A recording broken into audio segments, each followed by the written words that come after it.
The door slammed behind me. I stood on the front porch of the house I paid for with 32 years of calluses and sweat. My daughter-in-law, Danielle, crossed her arms.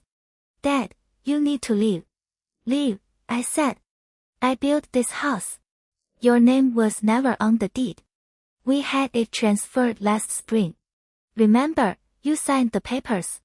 I remembered. I was in the hospital after gallbladder surgery. Groggy. Kevin brought papers.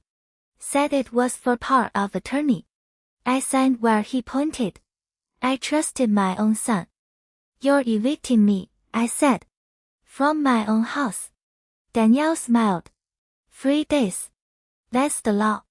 I walked inside. Past the kitchen I remodeled. Past the wall with pencil marks tracking my grandson Leo's growth. Kevin stood in the hallway, staring at his shoes. He didn't say a word. I packed 2 duffel bags. Kevin watched. Didn't help. Kevin, I said. Tell me the truth. Did you know about the deed? He rubbed his face. She said you were getting confused. The hospital records showed an infection, I said. It cleared up in 3 days. You were there. He didn't answer. I walked out. I sat at a bus stop with no bus coming. I called a lawyer I met once at a senior center. Susan. She picked up on the second ring. 3 days later, she called back. Frank, the eviction is paused. But we found something bigger. The land your house sits on doesn't legally belong to anyone. The original plat map from 1953 was misfiled. Your house might be built on a trust that was abandoned 40 years ago. The developer knew. They never told you. I gripped the phone. So the deed Kevin used. Void, she said. The whole thing. And if the title is defective, Danielle had no legal right to evict you. I closed my eyes. What do we do now? Prepare for war, she said. Your daughter-in-law just hired a lawyer. The door slammed behind me. I stood on the porch of the house I bought with 32 years of my life. Every nail. Every beam. Every morning I woke up before sunrise to drive to a job site, my back already aching before I lifted the first hammer. My daughter-in-law, Danielle, folded her arms across her chest. She was wearing the cashmere sweater I bought her last Christmas. $200. I didn't have $200 to spare, but she said she wanted it. I gave it to her anyway. That's what I did. I gave. Dad, you need to leave, she said. Her voice was flat. No emotion. As if she were telling a stranger to move his car. Leave, I said. I built this house. Your name was never on the deed. We had it transferred last spring. Remember, you signed the papers. I remembered. I was in the hospital after gallbladder surgery. My insides were still raw. Kevin came in with a stack of papers. My vision was blurry from the morphine. He said it was for power of attorney. In case something happens, Dad. Just in case. He held my hand while I signed. His hand was warm. I thought that meant he loved me. My own son. I walked past her into the house. The kitchen. I remodeled it myself. Picked out every tile. Carried the granite slabs up the stairs on my shoulder because the delivery man wouldn't. My shoulder still aches when it rains. That granite was my gift to Danielle when she married Kevin. She wanted a nice kitchen. I gave her a nice kitchen. I gave her everything. Kevin was in the hallway. He wouldn't look at me. He kept staring at his shoes like he'd never seen them before. Kevin, I said. Tell me the truth. He rubbed his face. His stubble was gray. When had he gotten gray? She said you were getting confused, Dad.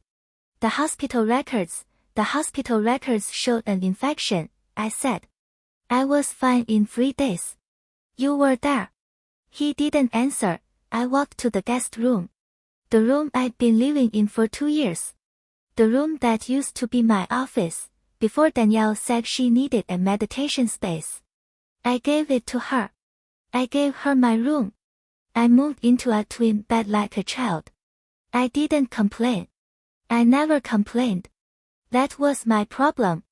I gave and gave and gave, and they took and took and took, and I told myself it was love.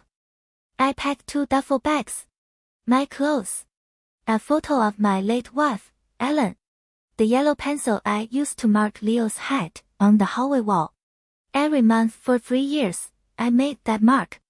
Danielle never did it. Kevin never did it. Only me. I was the one who recorded my grandson's childhood. I was the one who took him to the park. I was the one who taught him how to say grandpa. Now I couldn't even say goodbye. Kevin followed me to the door. He reached out like he wanted to hug me. I stepped back. His hand stayed suspended in the air between us. I wanted him to grab me. To pull me back. To say, Dad, this is wrong, she's wrong, I won't let this happen. He didn't. The door closed. I stood on the sidewalk. The house I built. The family I raised.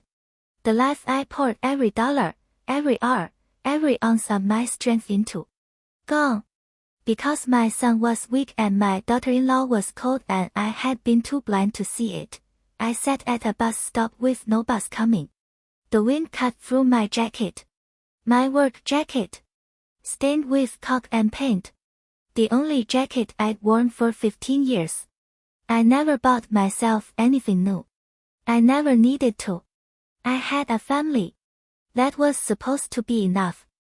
I called a lawyer I met once at a senior center. Susan. She picked up on the second ring. 3 days later, she called back. Frank, the eviction is paused. But we found something bigger. Her voice was sharp. Wide awake. The land your house sits on doesn't legally belong to anyone. The original plat map was misfiled in 1953. Your house might be built on a trust that was abandoned 40 years ago. The developer knew. They never told you. I said nothing. My hands were shaking. Frank, you still there? What does that mean? I asked. It means the deed is void. The whole thing. Kevin never owned the house. Danielle never owned the house. And if the title is defective, she had no legal right to evict you. I thought about that. About all those years. All that work. All that giving. And in the end, it wasn't even real. The paper wasn't even legal. I'd been tossed out of something that never truly belonged to anyone in the first place. What do we do now? I asked. Susan was quiet for a moment. We prepare for war. Your daughter-in-law just hired a lawyer. A shark named Robert Voss. He's going to try to destroy you. Let him try, I said. She believed me. She didn't know what I knew. That I had already been destroyed. Slowly. Day by day. Every time I made dinner and they ate it without saying thank you. Every time I babysat Leo and they came home 2 hours late without calling. Every time I gave them money and they never asked how I was doing. I was already rubble. All they had left was the bones. But bones can still swing. The phone rang again 3 hours after Susan's call. It was Kevin, Dad. His voice was thick. Like he'd been drinking. Dad, you need to drop this. Whatever lawyer you hired, just let it go. I didn't say anything.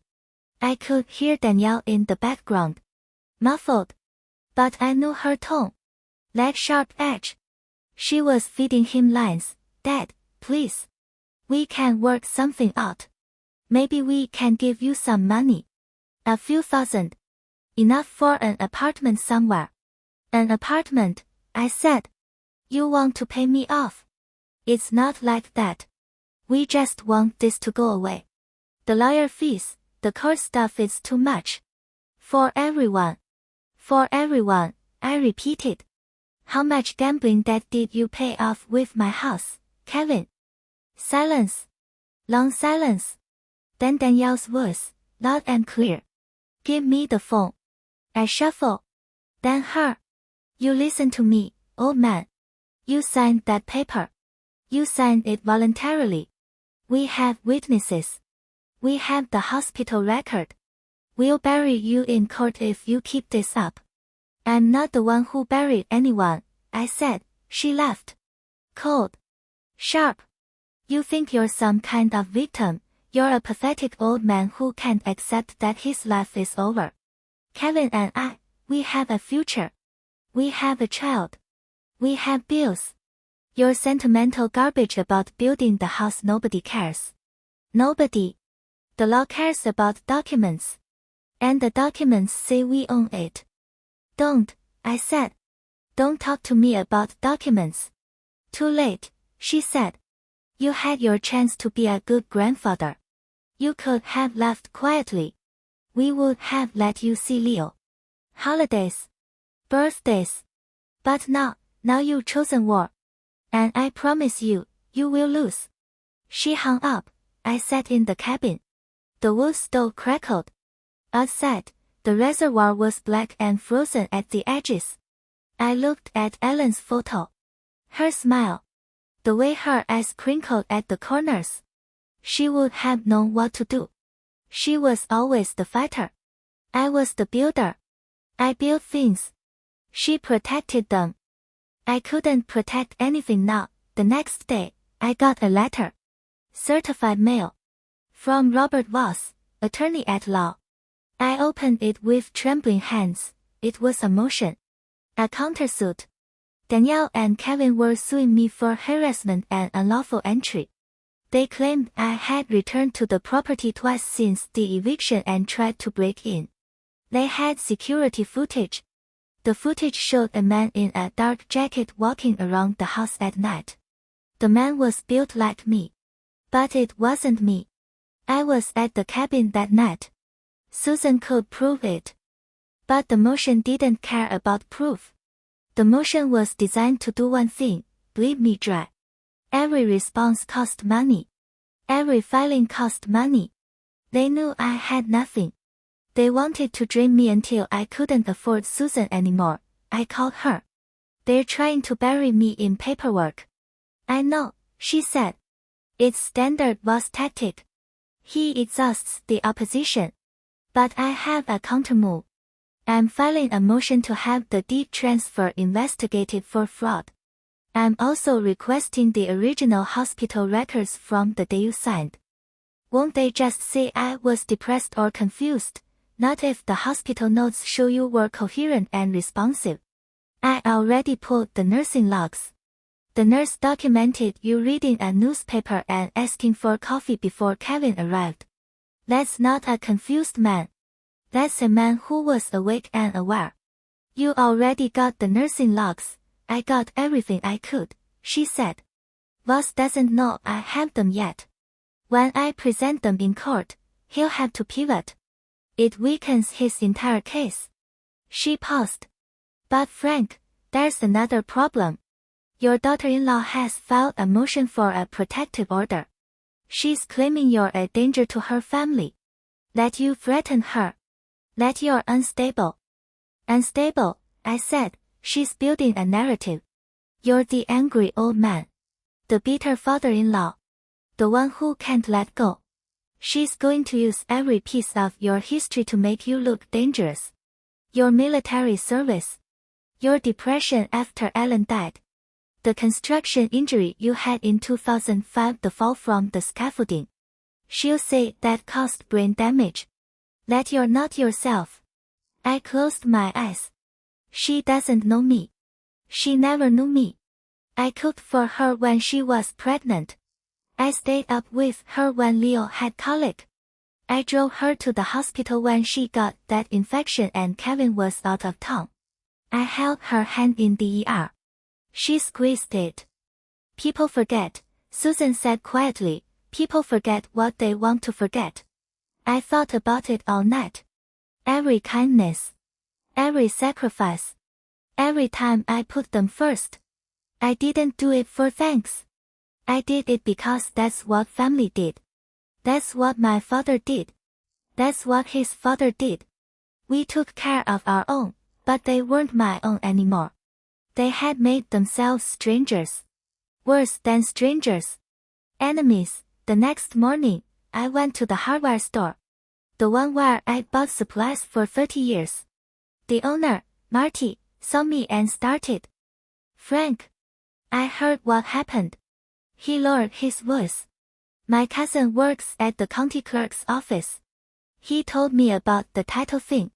"Is it true?" "I don't know what's true anymore," I said. Marty looked at me. Really looked. "I knew your wife. She was a good woman. She would have fought them like a pit bull." "I know."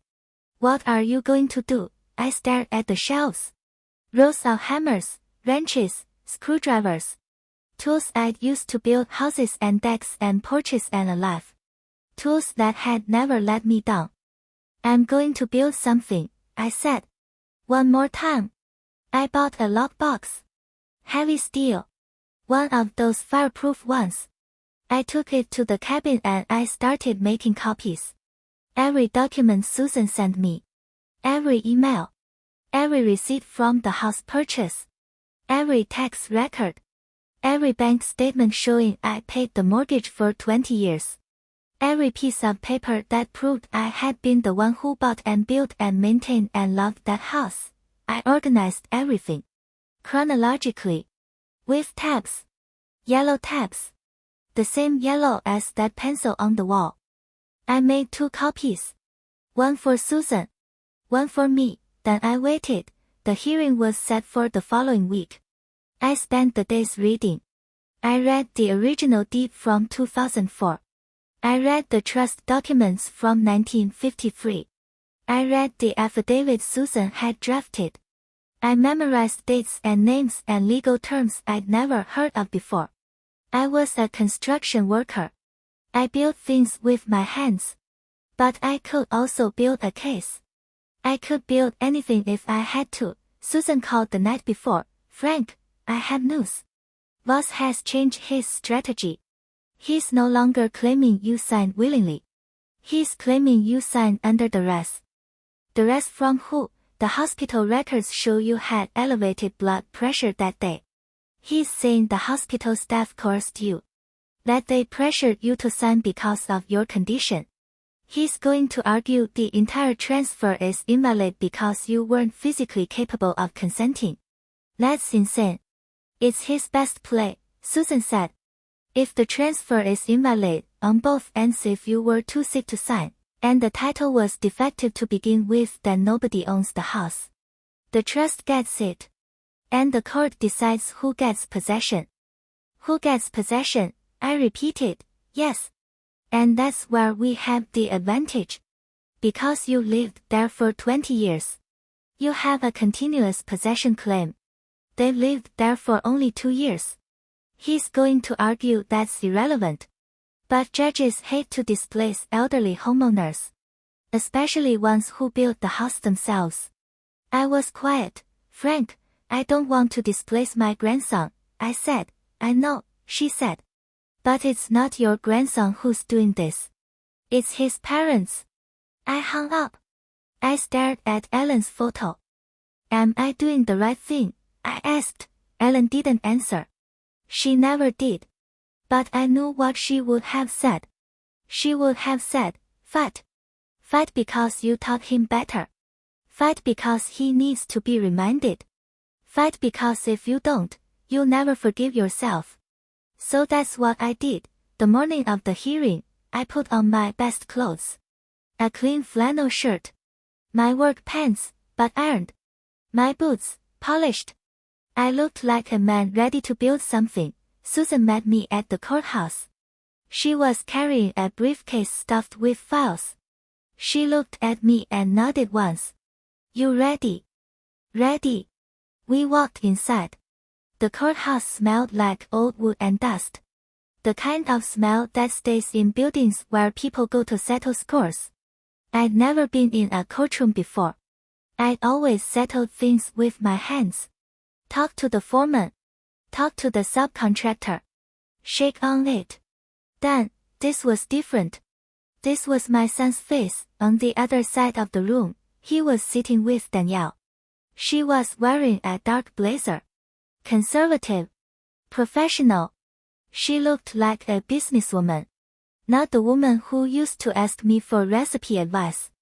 Not the woman who let me hold Leo when he was first born and cried because he was so small. Kevin saw me. He looked away. Voss was there too. Short. Gray hair. Round glasses. He smiled at me like he already knew how this would end. He smiled because he'd done this 100 times. He destroyed 100 men just like me, but not this time. This time, I had the yellow pencil. And I had the truth. The judge entered. A woman in her 60s. Stern face. Gray bun. She sat down and looked at the room like she'd seen every version of this story before. Mr. Douglas, she said. You're the petitioner. Yes, Your Honor. Your former daughter-in-law is seeking a protective order against you. She claims you're a threat to her safety and her child's safety. Is that true? No, Your Honor. It's not. She looked at Voss. Counselor, what's your client's basis for this claim? Voss stood. Your Honor, the petitioner has displayed erratic behavior. He has attempted to enter the property after being lawfully evicted. He has made threatening phone calls. He has. Objection, Your Honor, Susan said. No evidence of phone calls has been provided. No police reports. No witnesses. The security footage my client is accused of being in shows a man who could be anyone. My client has proof he was elsewhere that night. The judge looked at me. Is that true? Yes, Your Honor. I was at a cabin. I have the owner's written statement. She nodded. We'll get to that. Then she turned to Voss. Counselor, I'm not going to grant a protective order based on conjecture. If you have actual evidence of threats, present it. Otherwise, this motion is denied. Voss's smile didn't change. We will, Your Honor. In time. But we also have an issue with the transfer of deed. My client maintains the deed transfer was legal and valid. The petitioner willingly signed. I heard about the hospital, the judge cut him off. I reviewed the nursing logs. The petitioner was coherent. He was reading the newspaper. There's no indication of the rest. Move on. Voss blinked. The smile flickered. Susan stood. Your Honor, we have additional evidence to present. We've discovered a long-standing title defect that affects not just this property, but every house on Elm Street. The land was originally owned by a trust that was abandoned in the 1980s. The developer knew this and failed to disclose it. We're requesting that the court invalidate the deed transfer and declare the property legally contested. The judge studied the papers. This is serious. If this is true, every transaction on that street is questionable. Yes, Your Honor. Danielle's face was losing color. She looked at Voss. He whispered to her. She shook her head. The judge leaned forward. Mr. Douglas, do you understand what this means? Yes, Your Honor, I said. It means nobody owns the house. Not nobody, she said. It means the trust owns it. And if the trust is dormant, the court will decide. But you have something no one else has. She held up a sheet of paper. It was my tax record. 20 years. Same address. Same name. Every payment on time. Every record intact. You have possession, she said. And in cases like this, possession matters. Danielle stood up. She couldn't hold it in anymore. Your Honor, this is ridiculous. He gave us the house. He signed it willingly. He's just bitter because we asked him to move out. Mrs. Douglas, the judge said. I'm not here to adjudicate bitterness. I'm here to decide what the law says. And right now, the law says your deed may not be valid. We'll have a full hearing in 30 days. Until then, the property is frozen. No one moves in. No one moves out. Everyone stays where they are. Danielle sat down hard. Kevin hadn't said a single word. I looked at him. He was staring at his hands. The same hands that signed the fraudulent deed. The same hands that held my grandson. The same hands I used to hold when he was a boy, crossing the street, teaching him to look both ways. He wouldn't look at me now. The hearing ended. I walked out into the cold air. The sun was low. The sky was pink and gray. I breathed in deep. My lungs hurt. But it was a good hurt. The hurt of being alive, Frank. Susan touched my arm. That went well. Better than I expected. She looked scared. I said, good. She should be scared. I don't want her scared. I want her gone. Susan didn't answer. I stood on the courthouse steps. I thought about Leo. I thought about the pencil marks. I thought about all those years I spent building a home for people who didn't want me in it, and I made a decision. Not a decision about the house. A decision about me. I wasn't going to be the victim anymore. I wasn't going to be the old man they pushed around. I wasn't going to be the father who just gave and gave until he had nothing left. I was going to be the man who stood up. The man who fought back. The man who reminded them, in court and in front of everyone, exactly what they had done. 30 days. That's all the time I had. I went back to the cabin. I laid out all my documents again. I read every line. I underlined every inconsistency. I made notes in the margins with that yellow pencil. I was building something. A case. A reckoning. A new life, and this time, I wasn't building it for anyone else. The 30 days passed faster than I expected. I spent every waking hour in that cabin. I read. I organized. I memorized. Susan sent me updates every evening. Depositions. Counter-motions.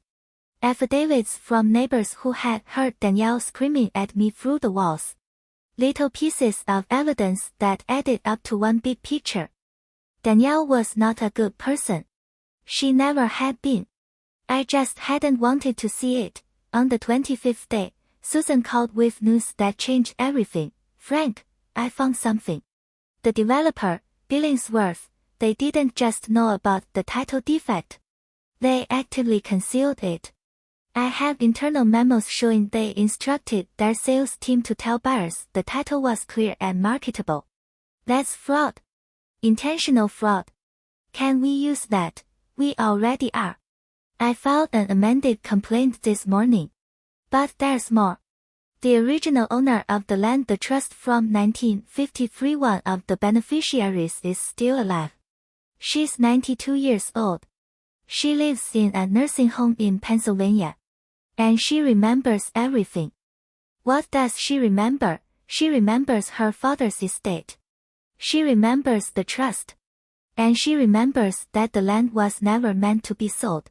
It was supposed to stay in the family. Her father set it up that way so no one could take it. But after he died, the county clerk misfiled the map and everyone forgot. So she owns the land, she owns the claim to the land. And she's willing to testify. She wants to see justice done. She's been waiting 40 years for someone to come along and fix this mess. I leaned back in my chair. What does that mean for my case? It means you have a powerful ally. The trust beneficiary's testimony will prove the title was defective from the start. That invalidates every transaction, including the one your son used. Then the house goes back to the trust, temporarily. But here's the beauty of it. The beneficiary is old. She has no heirs. She's already told me she wants to sell her interest to the person who has cared for the property the longest. That's you. I didn't say anything for a long time. Frank, you still there? I'm here, I said. I didn't expect this. Neither did Voss. His entire case depends on the deed being valid. If the deed is invalid, he has nothing. Danielle has nothing. Kevin has nothing. They lose everything. They lose the house, I said, they lose the house. And depending on how the court rules, they may have to pay back every dollar they took from you. The gambling debt. The mortgage payments they didn't make. The equity they extracted. It could be hundreds of thousands of dollars. I thought about Kevin. My son. The boy I taught to ride a bike. The boy I held when he cried after his first breakup. The boy I walked down the aisle at his wedding, proud as any father could be. Frank, Susan said gently. I know this is hard. But you have to decide. When we go to court, are you going to ask for full restitution, or are you going to show mercy? Can I do both? I don't think so. Not in this case. If you ask for mercy, the court will see it as weakness. Voss will use it against you. He'll say you're not serious. He'll say you just want attention. I looked at Ellen's photo. She was smiling. The same smile she gave me on our wedding day. The same smile she gave me when we brought Kevin home from the hospital. Full restitution, I said. I want it all back. The hearing day came. I wore the same flannel shirt. The same boots. The same clean pants. I wanted them to see me. The real me. The man they had underestimated. Susan met me outside. You ready? Ready. We walked in.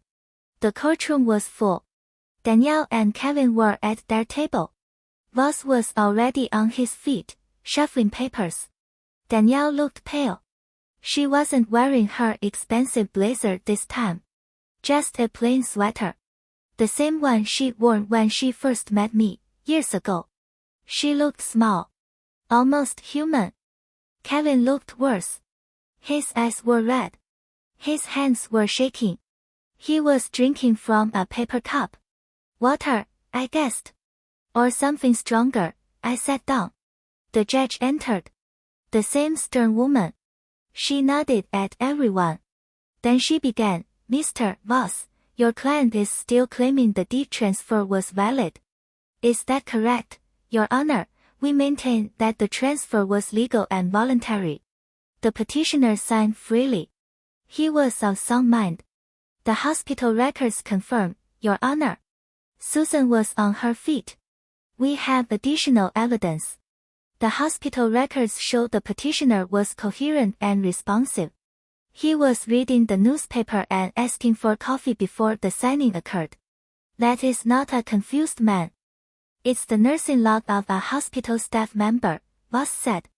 It's not a psychiatric evaluation. Your Honor, we also have testimony from the original trust beneficiary. She is willing to testify that the land was never legally transferable. And we have internal memos from Billingsworth Development showing they knew about the defect and concealed it. The judge's eyes narrowed. Is this true? Voss's smile was gone. Your Honor, those memos are unsubstantiated. They could have been fabricated. Susan walked to the center of the courtroom. She held up a paper. This memo is dated October 14, 1999. It says, title issue on Elm Street remains unresolved. Do not disclose to buyers. Continue sales as normal. It is signed by the CEO of Billingsworth. The courtroom was silent. Voss opened his mouth, then closed it. Danielle stood up.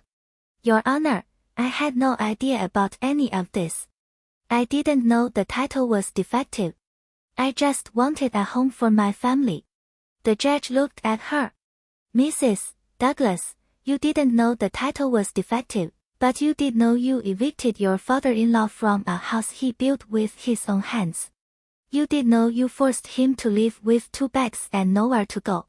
You did know you lied about his mental state to justify your actions. Danielle sat down. Her face was white. The judge turned to Kevin. Mr. Douglas, you signed the deed transfer. Is that correct? Kevin stood. He looked like he might faint. Yes, Your Honor. Did you know it was fraudulent? He was silent. Answer the question, Mr. Douglas. His voice cracked. I didn't think about it. I just did what she asked. She said it was for the best. She said Dad would understand. She said a lot of things, Susan interrupted. Your Honor, Mr. Douglas has a gambling debt of $12,000. That debt was paid off using the equity from the house. The deed transfer occurred 3 weeks after the debt was incurred. There is a clear financial motive. Kevin looked like he'd been punched. The judge leaned forward. Mr. Douglas, is this true? His face crumbled. The tears came. Not quiet tears. Ugly tears. The kind that come when there's nowhere left to hide. Yes, he whispered. Yes, it's true. I had a gambling problem. I couldn't tell anyone. I thought if I could just fix it somehow, by stealing from your father. The judge's voice was ice. Danielle was crying now too. Your Honor, he was going to die soon anyway. He was old. He had no one else. We thought. Stop. The judge's hand slammed the desk. You thought you could take a man's house because he was old. You thought you could justify it because he was alone. You thought no one would care. I've been a judge for 25 years. I've seen a lot of things. But this is one of the worst. She turned to me. Mr. Douglas, what do you want? I stood. Your Honor, I want my house back. I want them out. I want the deed invalidated. And I want the money they stole from me returned. That's all I've ever wanted.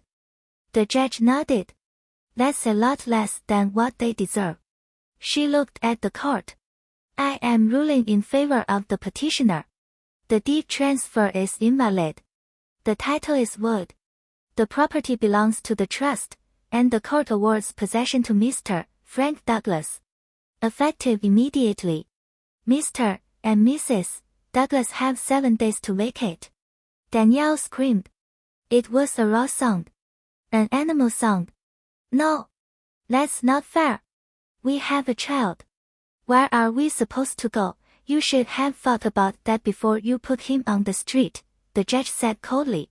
Bailiff, please escort them out. Kevin tried to speak. But no words came. He looked at me. His face was a mess of tears and shame. Dad, he managed to say. Dad, I'm sorry. I'm so sorry. I looked at him. I wanted to feel something. Anger. Sorrow. Anything. But all I felt was empty. I know, I said. But I'm not the one you need to apologize to. You need to apologize to yourself. For who you became. He reached out. I stepped back. Just like that day on the porch, the bailiff took them out. Danielle was still screaming as they walked down the hallway. Kevin was silent. He didn't look back. 7 days later, I moved back into the house. It was strange. Different. The furniture was gone. Danielle had taken everything. The couch, the tables, the TV. Even the curtains. She left the kitchen empty. She left the floors bare. She even took the silverware, but she left one thing, the pencil marks on the hallway wall. The marks I'd made with Leo, every month, his little hand on the wall, the yellow pencil making that soft scratch.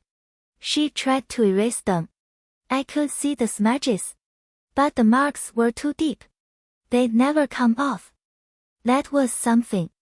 That was worth everything. I walked through the empty rooms.